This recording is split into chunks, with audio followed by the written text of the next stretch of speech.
How do you think that the human resource angle is going to be relevant today for the organizations? In today's day and age, your people are your product. The culture that you create in your organization is at some point of time going to be the only differentiator. So it means we are talking about artificial intelligence versus the emotional intelligence part of the business. Hear the expression AI versus something. Yeah. I don't think there's a versus here. I was just wondering, if artificial intelligence can also look for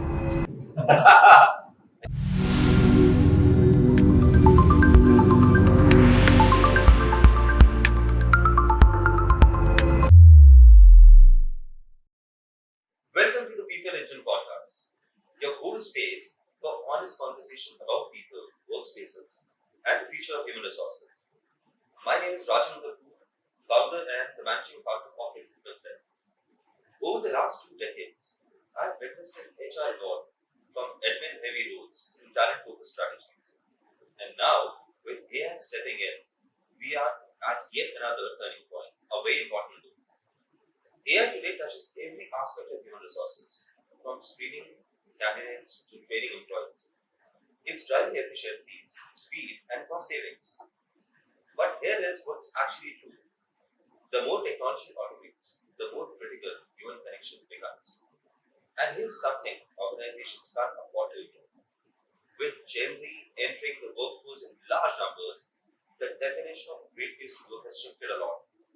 It's no longer just about the productivity. It's about well-being. It is about inclusion, belongingness, and whether the employee feels valued at the workplace or not. In fact, according to the 2024 study by Gallup, companies with employee engagement see 23% higher profitability, 18% higher productivity, and 43% lower turnover. Happy? Engaged employees aren't just good for morale, they drive the bottom lines. Which brings us to today's big question. How can HR leaders use technology to free themselves from their repetitive tasks and focus on building workplaces that people love? Joining me today is someone who's been right in the middle of this conversation, Gaurav Singhal. Now let me introduce Gaurav to you. Gaurav is a corporate and international tax consultant who's qualified as a chartered accountant and a lawyer. He has been active in this field since 2001 and specializes in tax and business regulations in India and UAE. In 2012, he co-founded a tax boutique firm, Heads Up Tax, that has offices in Dubai, Delhi, and Chandigarh. Apart from the above, Gaurav is really interested in subjects such as trainings, knowledge sharing, technology, and helping professionals grow. Just can't wait to begin this conversation with him. Welcome to the podcast, Gaurav. Gaurav, first of all, thank you so much for being part of the show today. It feels good and we're really excited for this conversation today. How do you think that the human resource angle is going to be relevant today for the organizations? It's a great question. In fact, when most of the world is focusing upon the AI part of it, your question is actually the more important one, I think. Where you're focusing upon the human part of it. And I really think that that's the real place to focus upon. Why? Because in today's day and age, your people are your product. The culture that you create in your organization is at some point of time going to be the only differentiator in the market, because whatever are the products that we are selling, what are the services we are selling, anybody else can also do that, right? That can be a tangible, that can be an intangible, that can be a service, that can be an IP. There are tons of brilliant minds who are capable of making those products, delivering those products or services. Then what differentiates one business from another is the culture of the organization. And the culture of the organization is created by that human side that you were referring to. Right? Therefore, I think that now that AI technology is going to free up your time, then you can use that time. It's going to free up your financial resources. You can use that financial resources. You can channelize that time, those financial resources, to the part which probably now deserves even more attention. And that part is the human act. One of the reasons why I would probably also say this is is because now we are living in a world where, thankfully, uh, the emotional intelligence aspect is recognized.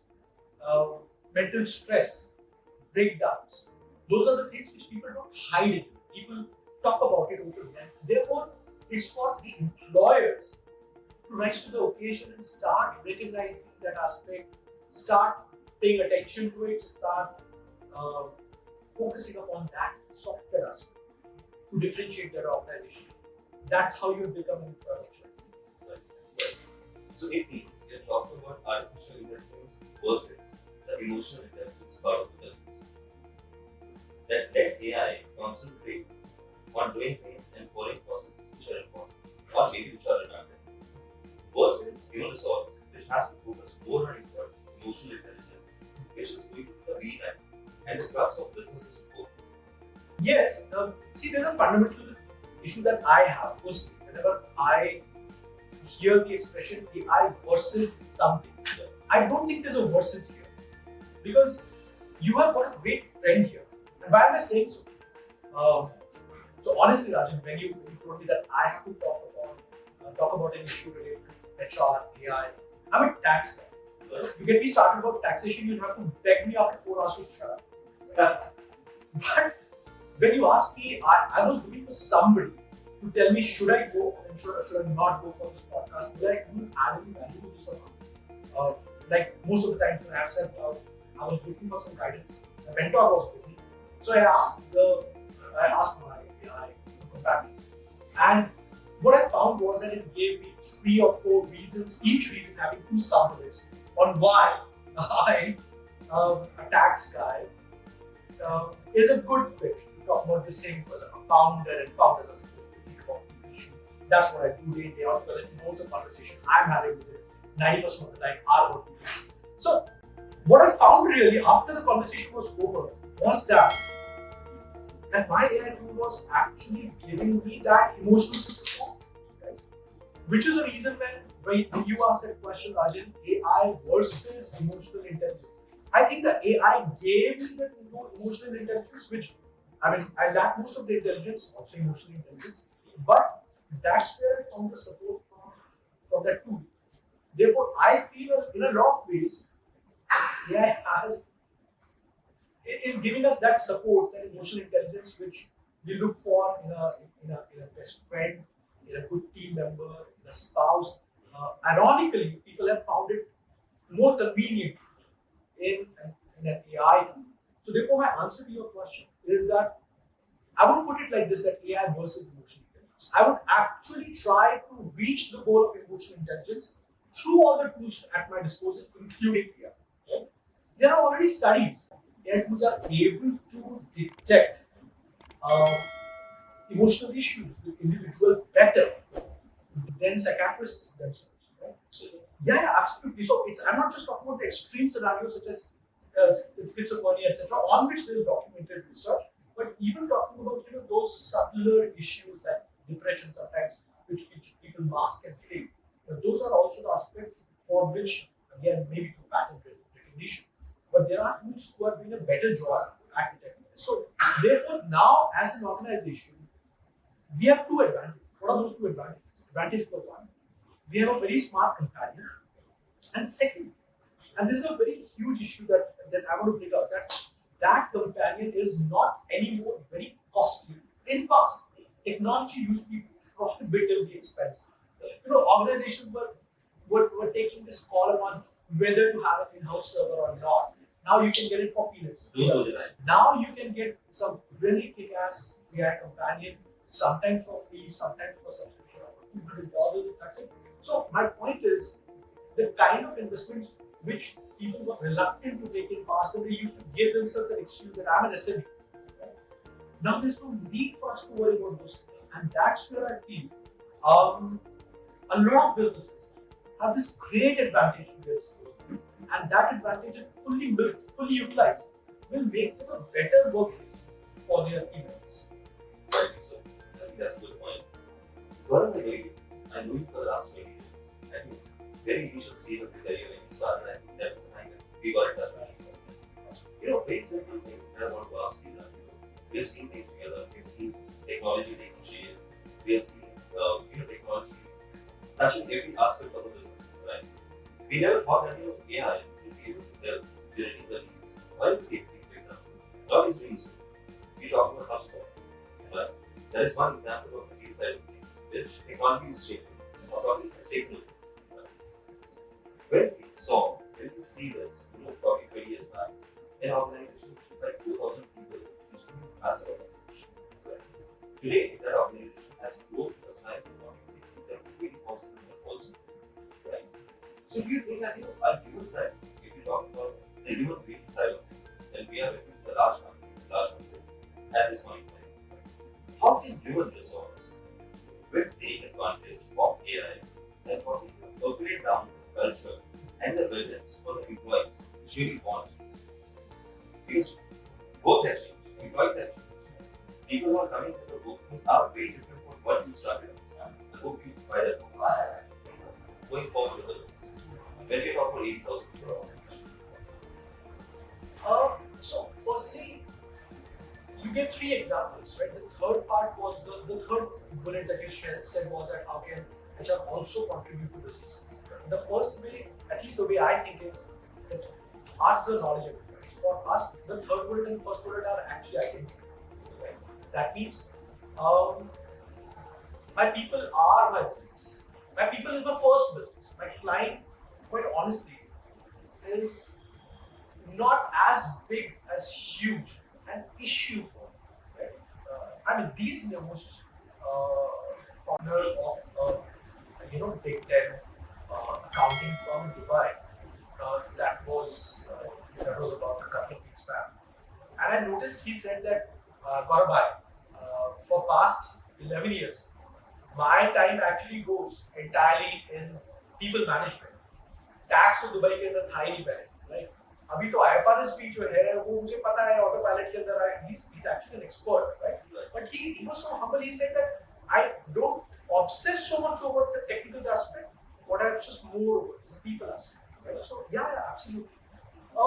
How AI will create that culture, how AI will or technology will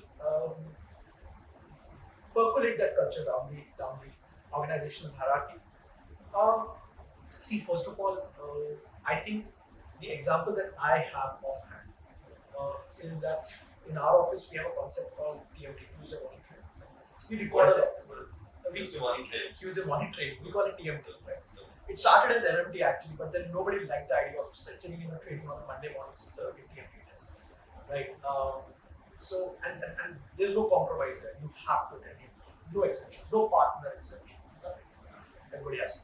So what we realized after a point of time was that we were recording a lot of them, but at some point of time we were not finding time to edit them, and if some of the trainings were not actually getting uploaded to our channel. The cultural aspect, which is even more critical, those trainings, because we have technical training and soft skill training both in these. So the soft skill trainings were not getting uploaded because even there we were worried that has the person got it right when he was delivered, and half the time that person is one of the partners. Right?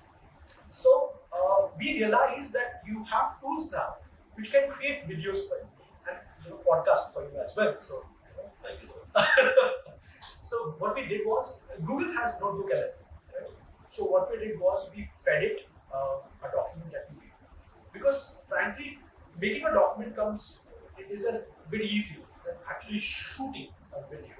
But listening to a video or listening to an audio podcast is easier for a new joinee, and it has a more retentive ability than reading a document, which fundamentally sometimes comes across as very. So what we did was simply stated we fed those ideas into a book and we prepare a swanky podcast, very natural, no awkwardness, no pauses, no can I repeat this first, none of that happens, right? And there we have it. And now we are just sort of doing it out for our teams to attend, new joiners will attend it, and at some stage we actually do repeat trainings, right? And all of those trainings can some stage be a mix of real human trainings with their awkward pauses, so be it, right? But then also some of them will which are created through AI tools, and we would love it if our teams actually treat both of them equally, because the idea is to help them understand that these are not two different things. Right? It becomes a part of our profession. I think that's the thing.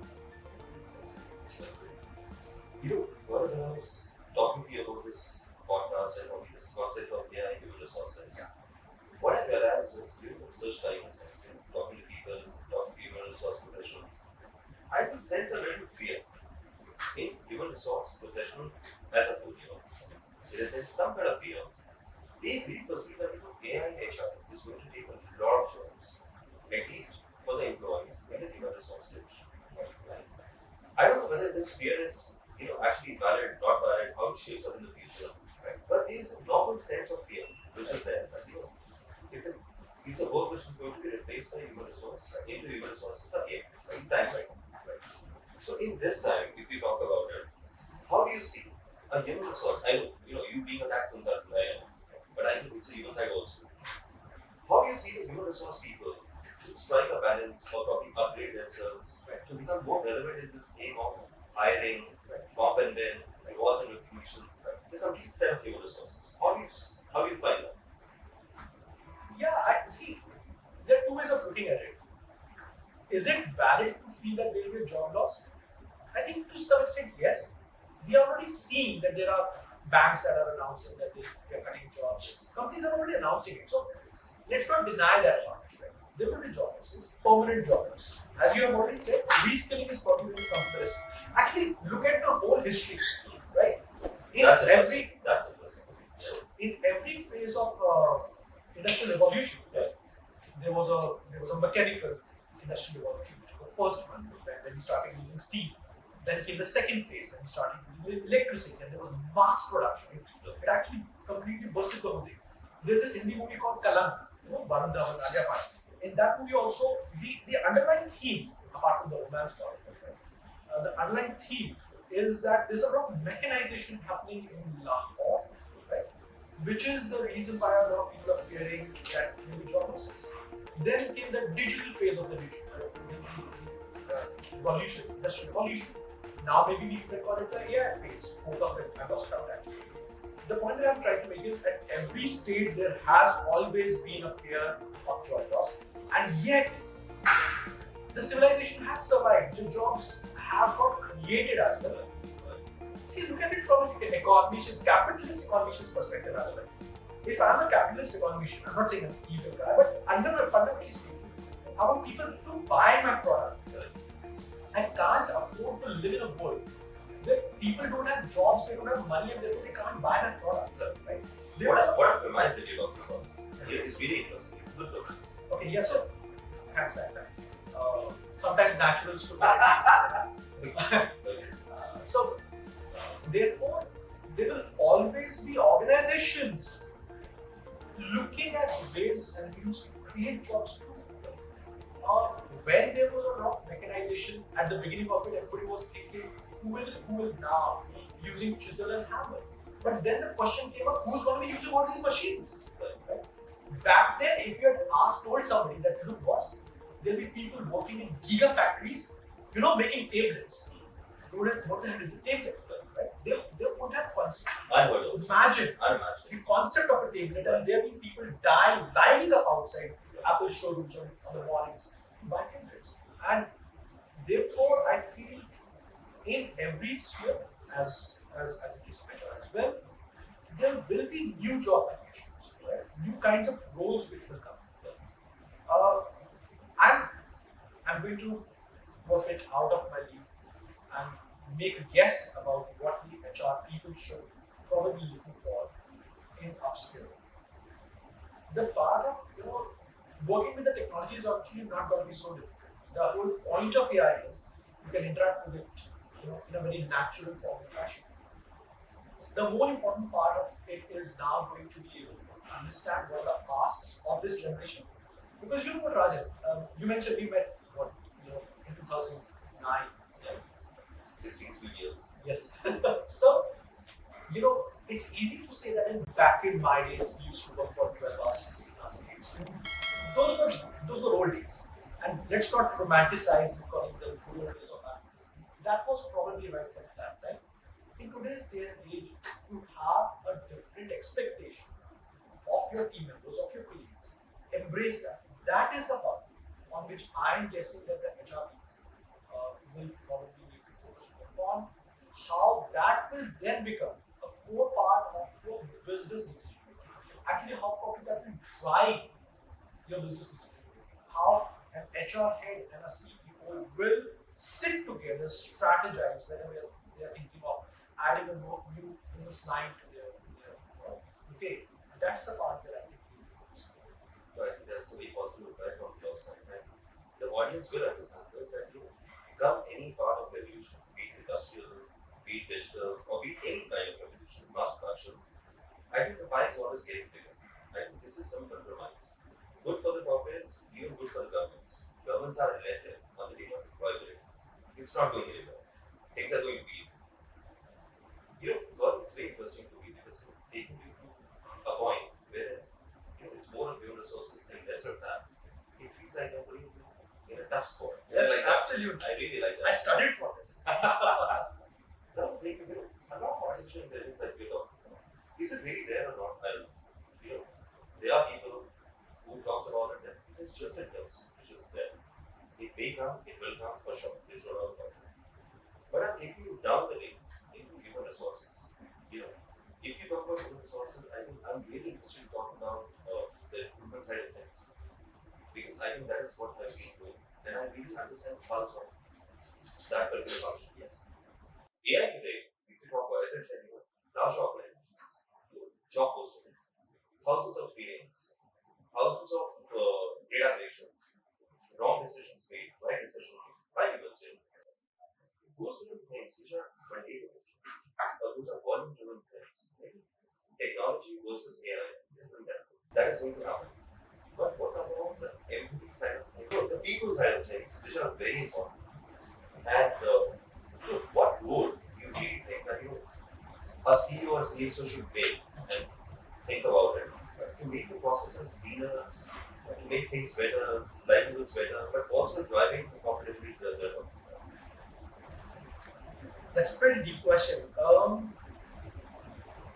And also, you talk this up and tell you, a human intuition is something which can never be replaced. In terms of hiring and bringing people and talent to your companies, right? AI can do a limited job, but I think human intuition is something which cannot be replaced. Okay, so I have two thoughts about it. So firstly, there's this beautiful sci-fi novel, by Philip K. Dick, do androids dream of electronic machine? In this novel, one of the tests which they have to employ, because at a particular stage in future, the author sort of imagines that it will be virtually impossible to distinguish between machines which look like humans, right, androids, versus actual humans. So they employ a test, right? The name of the test is somewhat complicated, I don't recall it because it's an imaginary test. But the fundamental premise of the test is your emotional response, right? That emotional response About the early conversation. Yes. Yeah. Is basically that when a particular situation presents itself, does the candidate being tested, whether it is android or an actual human being, and then whether its pupil dilates to a level that it looks like it's giving a response, an emotional response, or is it only pretending to it? So therefore, on one side, I think that yes, it's very easy for me to say that beyond a point, an AI cannot replicate the emotional response which a human being is capable of. That's one part. Right? Personally, however, right, I have an alternative view also. I'm more in favor of the second view. Right? Because Rajan, it's pretty easy for us as human beings to always proclaim that we are superior. As a civilization, have we actually behaved that? As a civilization, sometimes we have behaved like lesser than animals. Corporates also sometimes turn into those situations. There's another very beautiful novel this time by Isaac Asimov. Right? It's I, Robot, and then got converted into a movie. Will Smith was the person who was in that, was playing the lead role. And in a very interesting dialogue, in that movie, Will Smith, who actually hates the technology part of it, the robots part of it, he actually yells at that robot. The name of that robot is Sunny. It's a sweet robot. It says that you're not the real thing. You are only pretending. You are an imitation of life. An actual human can write beautiful symphonies. It can convert a canvas into a masterpiece. Right? And Sunny very sweetly asks Will Smith, so can you? Right? The reality is 90% of us humans are incapable of doing all those things, which as a collective human race, the most superior person can do it. Right? If you ask me what's something that I can do exceptionally well, vis-a-vis rest of the people in humanity, where in the top 1% do I say? I'd probably say the number of burgers I can eat. The point that I'm trying to make is, I don't think that it is fair for us as humans to be so arrogant to imagine that a machine cannot, get to that level. Because half the time, even the emotional response that we have in our mind, whereas the emotional response that we actually give to something, there's a marked difference between the two. We feel 100 things, we say 10 things. Right? And those 10 things that we say have been captured on social media by beautiful novelists, movie makers. That's something on which the AIs have been trained, are getting trained. So I personally am of the view that it's not entirely unenvisageable. We should not entirely reject this premise that AI will not be able to offer empathy. But at the same time, the important thing is, again, it's not an us versus them thing, right? It's not you versus AI. The good thing is humans will leverage upon AI to first understand the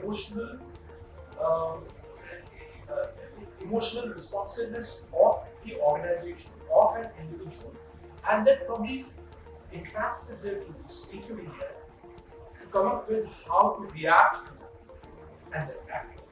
Therefore, fundamentally speaking, what's there for HR in the future is not radically different from what has always been there for HR. Just that we are now equipped to do those things better and better. There are a few more things that we can focus upon now more, which is this. Now that your bulk of the workforce will become more creative, more strategic. Why? Because as you mentioned, a lot of repetitive tasks, right? They have been automated. So now the people that you are left with are the ones who are not doing repetitive tasks, right? They're doing a more strategic role. Those people are also more critical to you as a business, but more importantly, they're also more emotionally reactive. Okay? Which is the reason why now HR also has to amp up its game. Right? Because now a bulk of the people which HR is going to be dealing with are those ones. And that's the whole beauty of it. Rather than those old times when people used to say that he's too sensitive, right? The word which I've never understood in the first place. Now you actually are seeing people who are opening up to you. Right? So when we claim that we are a big happy family, now we're actually able to deal with this like a family. Right? We'll be open to each other's emotional reaction. That's the part which HR will be looking at more closely. B. The good part is that there was in past an imbalance in the power equation between employer and employees. Employers used to be the givers, employees used to be Malik Dega. Right? That's no more true. Now employees also have realized that they are the ones who are actually giving the livelihood to the employer, right? Thanks to the social media, if any employer is doing something wrong, that gets called out. Therefore, the second important thing which I feel that the employers, the HR teams have to do is to first appreciate, to be open to this change in the power dynamics. Take it into account, recognize this when you're framing employment policies. I remember that when I just entered the consulting industries, I and my friends, we used to take pride and used to compete over who's working for more number of hours. Right? If I used to say that, boss, I was working for 10 hours straight, my next friend would say, come on, Gaurav, nothing, you are sure, right? I've been working for 13 hours straight. And the next guy will say that I can't come here today, boss, because I've been working for 20 hours. So And was now- the time. So was the time. Yeah. But now the good thing is there are people who have a life, right? They have a personality. Right? My application app said I don't have one, but that's not too far off the truth. Right. The point that I'm trying to make is these people they like music, they like stand-ups, they do stand-ups, right? So therefore you have all that diversity. The HR has to ensure that they keep their interests, their priorities also into consideration when framing policies. Yeah. That's fine. Right, Gaurav. Gaurav, as we are talking, there's something which has come to my mind. It just occurred to me. We are talking about AI, the change that we're talking about AI and HR, and touch every dimension. I think we're actually missing a point here that, I think there are too many changes which are happening at the same time.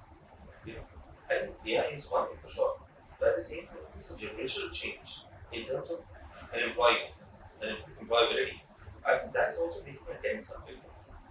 As you rightly said, those were the days, 12 hours a day, 13 hours a day, 14 hours a day. And it was just a norm working day for us. Today, I think the job is going to be more difficult for the businesses and for the human resources. When we are talking about a post-COVID scenario, when the work from home is, there, it's the reality, and it is there. Yes. How would you recruit people? How do you actually culturally make them align to your organization? Right. When people are 30% of your workforce or 30% of your workforce is not even coming to the office. And I think that's the biggest task. For the companies and for the human resources, how to integrate those people in the cultures, how to integrate them in the values. Right? And plus, they're not ready to go. They have problems, which are rightly so for them. Addressing those issues, understanding them, giving them solutions. I think it's a task, for sure. What's your view on this? I think I should ask this question from you because you are really the champ of this space. I don't know if I'm allowed to do that or not. Right? Okay, my take is. So, any of your, people who are working for you, or probably it's not going. You have to edit this part off. I told you don't ask me about that. But yes, you're right. Actually, we toyed with this idea on how to create a good corporation, right? Without actually bringing people together. Till the time, at least they've risen to a particular level in the hierarchy. Because by then they have absorbed the corporation, right? And therefore, then they are working from home. It's okay. Right? Then they're actually doing the job well. But as I said, I would prefer this part. But to answer the core part of your question, right? Work from home is here to stay. There is already a bit of debate on social media where some business founders are saying that come to office and employees are saying 15. I'll share something with you. The government of UAE actually came out with a white paper on work from home. Yeah, it's a document. And they said how it's the future and how actually we have to encourage it. Look, everybody keeps saying that there's a lot of traffic jam, but traffic is not something else. We are the traffic. So if we are the traffic, we have to smell it. Long time back, Infosys actually set up traffic signal, right? In one of the crossings, in Bangalore, but there was no traffic signal. Right? So even back then, and I know this because there's a tax case on this matter. But whether this expenditure is a tax is not. But even in the past, employers have tried to figure out ways to battle the traffic jam, right? As basic as that. As basic as that. As our syllabus is that. Yes, exactly. Right? And that's been more than a decade back. Now this thing is getting even more of an issue. And a lot of other things get solved if a lot of people are working from home, such as the real estate cost. It's a huge strength, it's a huge saving. Right? And again, that money saved can be channelized. Again, some of it to the employees, some of it for us to the organization. My point is, culturally speaking, first of all, we need to have a degree of faith, trust in the people. That if they're at home, they're not sitting at home, they're working. Secondly, so long as your appraisal systems are also keeping in line with the changing technology, changing world, I think it will be possible for you to carry out an assessment of whether or not a person who's working from home is giving as much output as he would have given had he been sitting in the office? And if the answer to that is yes, one of your two asks, the delivery, that gets addressed. So now the second part, can you create a culture of people sitting at home rather than coming to the office? It's not probably as easy, but it's not impossible. We have seen that when our relatives they fly off to different continents, and yet when we meet our cousins from those continents and they come down to India or we go to their homes, a lot of time I've seen my cousins actually going down and touching the feet of the elders in the family. The culture gets passed on, right? The proximity or absence thereof cannot be the only deciding factor about whether or not the culture gets passed on. Therefore, I think we cannot deny work from home. We have to embrace it. We have to figure out ways on how to pass on that culture. Once we take that as granted, we have to figure it out. The only thing is we have to stop backing.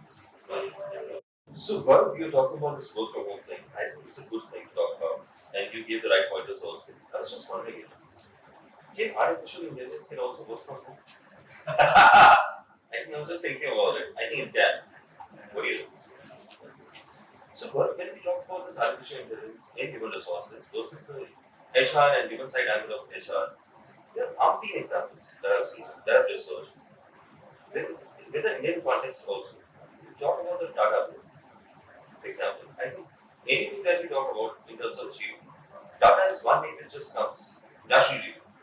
Yes. Right? Then is Mahindra, then is Unilever, and the rest of the companies. Yes.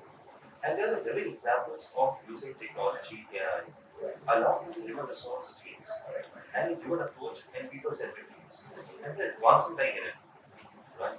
I think those are the examples and the papers to be seen.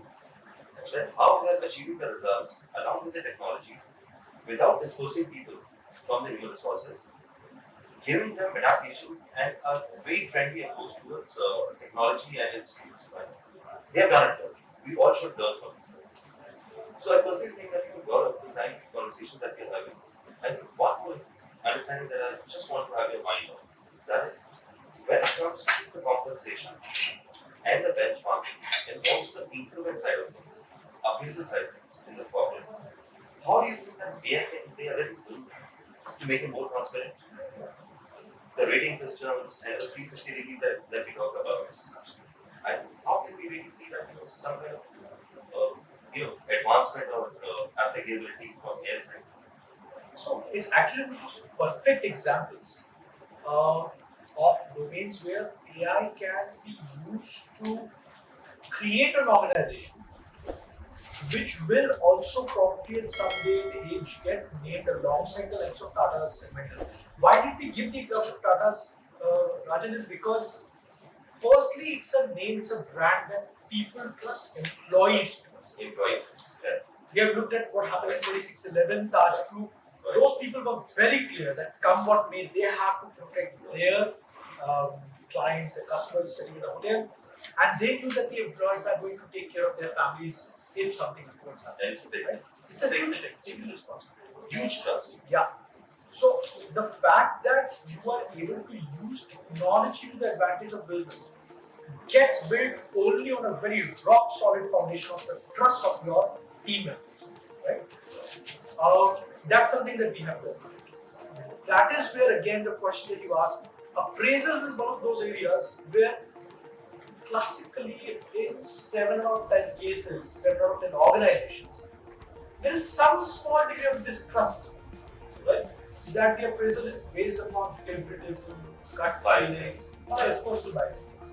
And that's where again, if a large part of the appraisal is actually carried out in an objective fashion using a technology tool, AI or otherwise, that is going to convey a higher degree of faith, trust to the team members.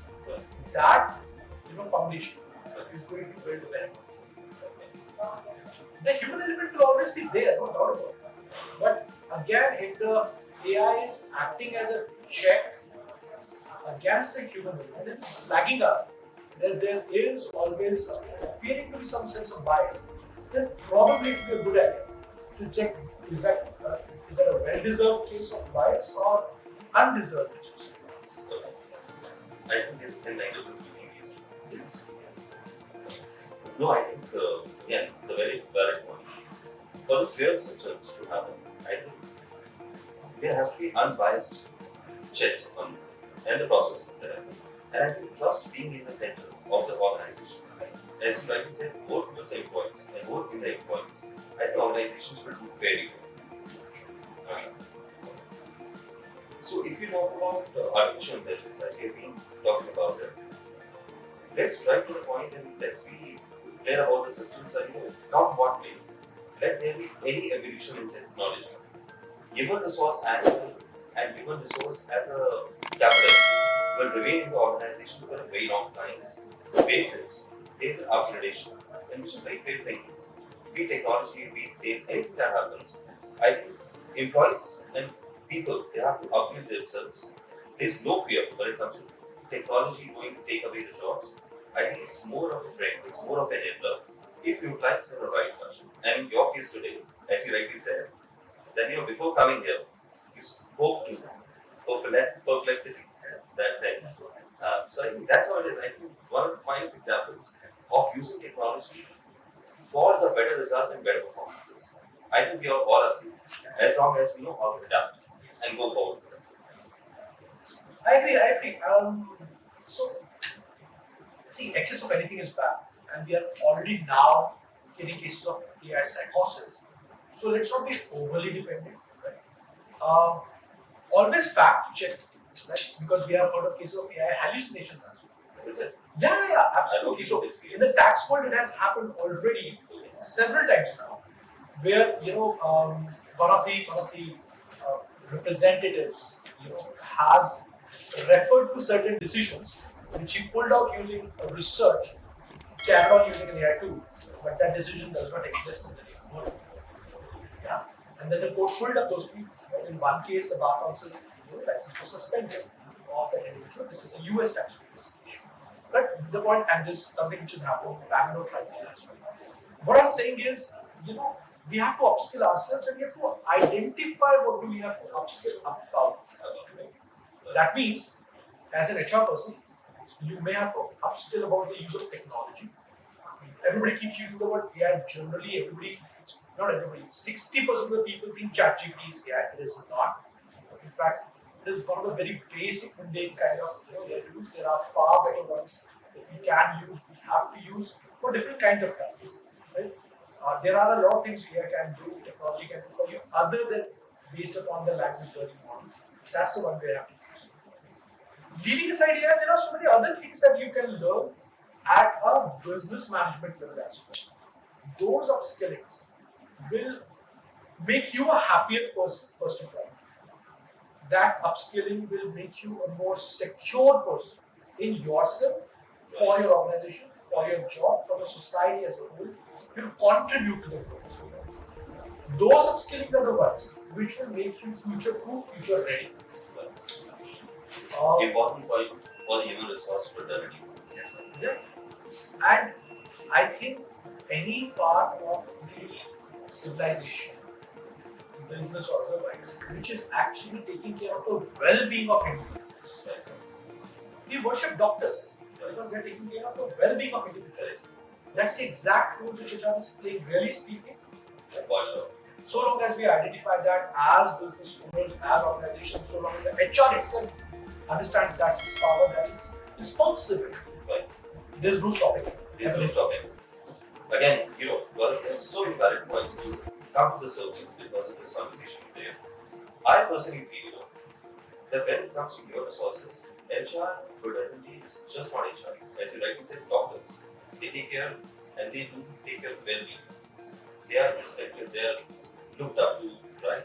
I think HR plays multiple roles in the companies.